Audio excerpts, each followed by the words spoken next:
I was nervous as I don't even know what. My heart was beating. I didn't even feel like I was speaking words and making complete sentences. Hey guys, welcome to another video. My name is Delaya and I'm a tailored streetwear designer for the creatively ambitious woman who wants to subtly stand out. My channel is about fashion design, style, and self, so if any of that resonates with your soul, go on and hit that subscribe button so you don't miss anything. This weekend I went to the first annual GLAMHIVE Live event. It was the first time it was held because it was the first annual event. I did it because I'm curious about styling and what that necessarily involves, doing personal style for the average person. So I thought it was a good way for me to learn things about styling, but also network. The purpose of me doing networking events is for me to get more comfortable being out in public surroundings and talking to people. I don't really like that. So that is why I'm doing these. I went to the event and I was running late because I really don't know why, because I woke up early, but I was running late. Didn't get my badge, just very sad. My name tag, everyone got a name tag. I was too late to get it.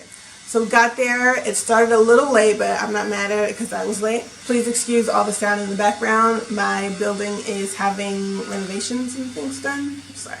So the day was broken up into sections. They had key speakers and a panelist. We talked about building your brand, what to expect as a stylist. This Gucci, it's amazing. I was just so excited just to like be in the same air as that and the people and just, I don't know, just make sure it's something you really love to do, because to echo what you guys said too, it's like, it's really hard work. And if at the intern stage you're already like, yeah, this is tough, it's not for you. I hate to say it, but it's not for you, because it doesn't get easier from there. And things of that nature, PR, how building an icon or being an icon, what makes you an icon is what we talked about. So it was interesting. It was also cool to be around a lot of fashionable people. Like I walked in there and I was basically looking around, checking what everybody was wearing. Like, I like your shoes, I like your jewelry, I like your earrings, I like your hair.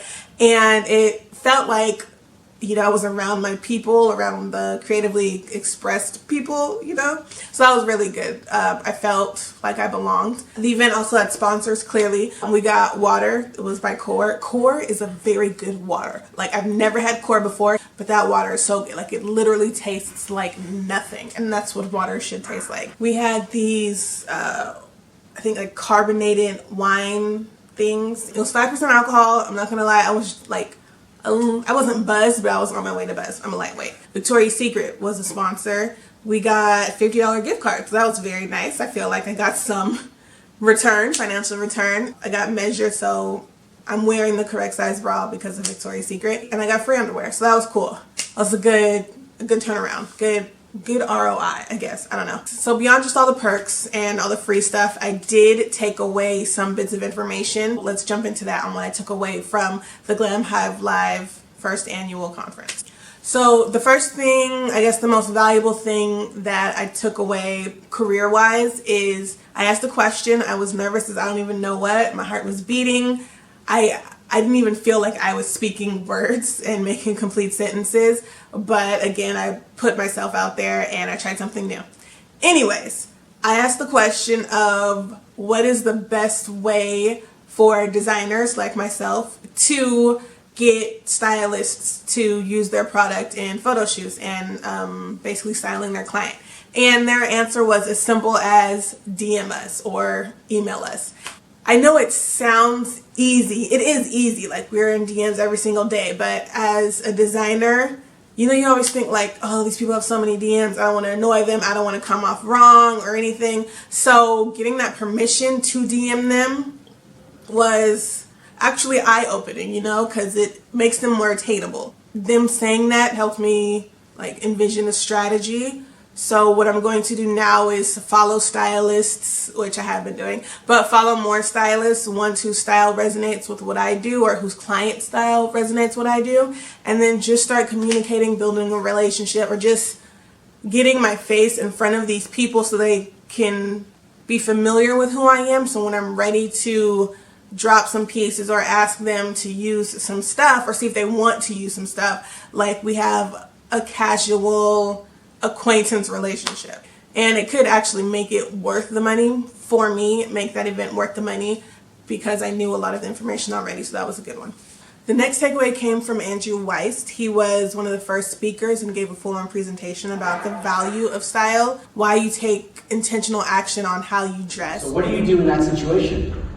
You have one thing to do: embrace the eyewear and make them look cool. And that's exactly what I did. I would lean into conversations as if inviting people to see how cool my frames actually were despite their assumption. That day was that it wasn't about the glasses and it wasn't about the cafeteria. It was about your choices, your style choices. Your personal style helps shape others' perception of you. When you walk into a room, you have an upteenth of a second, a sliver of a moment to make an impression. People don't see the glasses, they see a cool, confident, credible, approachable human being. That's a really important nanosecond because it tells us if you're confident or overcompensating, fun or boring, sloppy or mindful of the details, struggling or successful.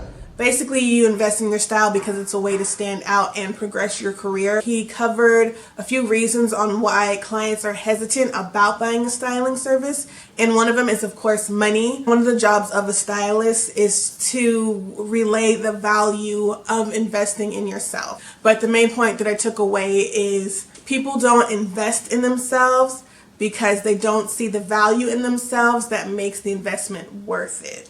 You don't want to spend money on yourself because you don't see yourself as worth it. That's basically what it is. I find that interesting, not even like just the style perspective. I am very cautious when I'm spending money and investing in myself because I'm a very logical thinker. I don't want to not have money in my bank if an emergency happens, which makes sense. But you also have to sometimes take a risk and invest in yourself, and that's where I kind of lack in my actions.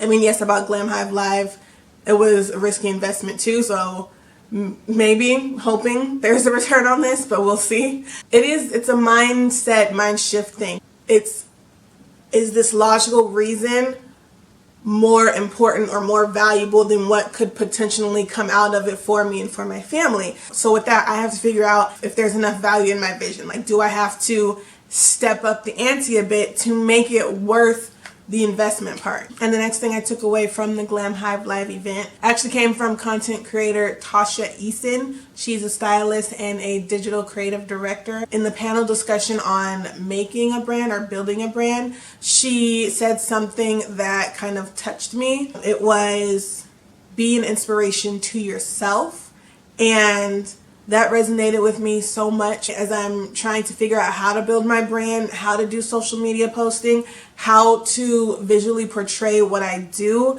I am constantly thinking, this isn't good enough, this has to be this way, this doesn't align with the values or the vision that I set for myself. So I'm striving for this ideal or perfect look, and I'm comparing myself to others.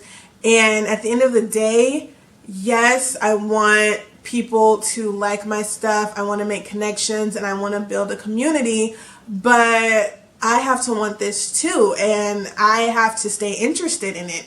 I need to inspire myself, keep pushing myself to a better level, but want to push myself to a better level. Do it for me and not for somebody else. And I thought that that was very valuable. Like, yes, you want your brand to speak volumes, but you also want to enjoy what you're doing. I do want to enjoy what I'm doing.